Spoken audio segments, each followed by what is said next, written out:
Hello and welcome to the MGH Institute of Health Professions tutorial on creating a PubMed account. So we're here at the PubMed homepage, and the first thing we need to do is create an account.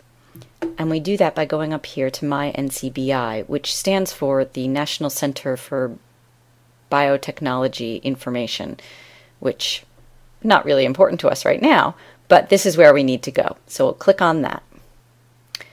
And here's the sign-in page, where if I scroll down, you'll see an option right down here for register for an account. So that's what we'll do. And so you just fill out all of the information on this form and go ahead and register. In the background, I'll sign into my own account so that you can see what it looks like. And once you've created an account and logged in, you'll be brought to this My NCBI page, where you store all of your saved information. One of the first things you're going to want to do, if I scroll down the page, is take a look at this filters section, and you can see I've already chosen some filters. So we'll go ahead and manage the filters so I can show you which ones you may want to select. So here on the left-hand side are those filters that we saw on the My NCBI page, the things that I've already chosen. But on the right-hand side is where you can actually find the filters that you might want to add. So for example, under the popular links, things like free full text and review, and there are others. But where we want to go so that we can see Treadwell's full text is here in the link out section. And again, I'll scroll down. We want to go to libraries. And since it's Massachusetts General Hospital, we'll go to the M's.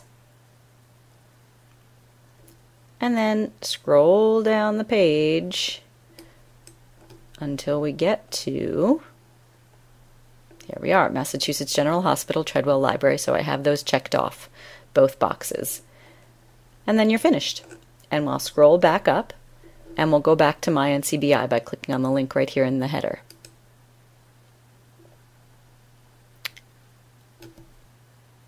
All right, so back on My NCBI, one of the reasons that you're here is to learn about saving searches.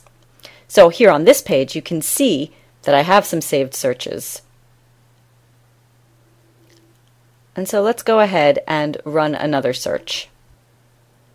But we don't need to go back to the main PubMed page in order to do a search. We can do that right here in this Search NCBI databases, where PubMed is the default.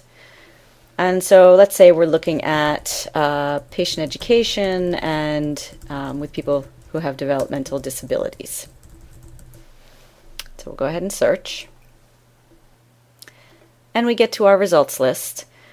And of course, if I was talking about searching PubMed, I might give some suggestions on how to change your search to get different results and so on and so forth. But for now, we're just talking about saved searches. So we'll be happy with what we have. Let's say this is an ideal search. We just don't have time to look at it now, or we want to be able to run it again in the future. You simply have to go up to Save Search. If we hadn't already logged in to the My NCBI account, it would have prompted you to put in your username and password at this point. But we are logged in, so it immediately goes to the screen where it asks you to name your search. So we'll just name it the elements of the search. That's the default. Say Save. And here's the screen where you can tell it if you want to be notified about updates in the search. Are there articles added to PubMed that would appear in the result list, and they'll email you when that happens. For now, we just want to save the search, so I'll scroll all the way down and click Save.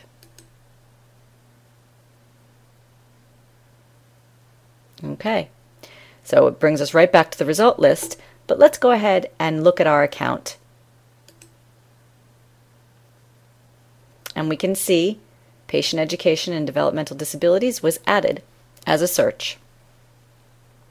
One of the great features about the My NCBI is that not only can I click on this and rerun the search, but if I only want to see those articles that were newly added, if there were a number here, I'd be able to click right on that. For example, you see that this 4 is a link, and so I can click on that and just see the 4 new articles.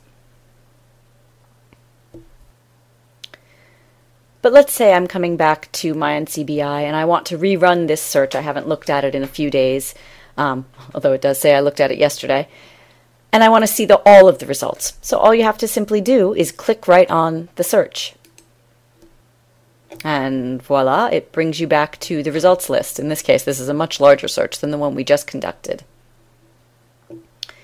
One thing I do want to point out is that with those filters we added, they appear right up here.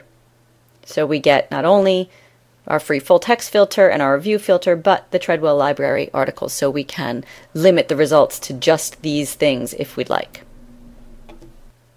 Okay, but one last thing, I want to pop back to the My NCBI screen just to show you the couple of last things on here that you hadn't seen. And if I scroll down again, there are a few more boxes down here. You can see My Bibliography. So if you are creating a list of your own articles so that you have it for your CV or for the NIH when you're applying for funding, you can do that here. But you can also just create basically what other people would call folders or something like that here under collections. If you want to create lists of citations, you can do that here. And then also, let's say you didn't save a search, but you really want to get back and see it. Well, that's what this recent activity box is. So you can see that our last two searches and other searches as well are all here. So you can rerun them even though you didn't save them, which is quite nice. Well, that just about does it for the tutorial on creating a PubMed account. I hope you have found it useful. And remember, if you have any questions, just ask a librarian.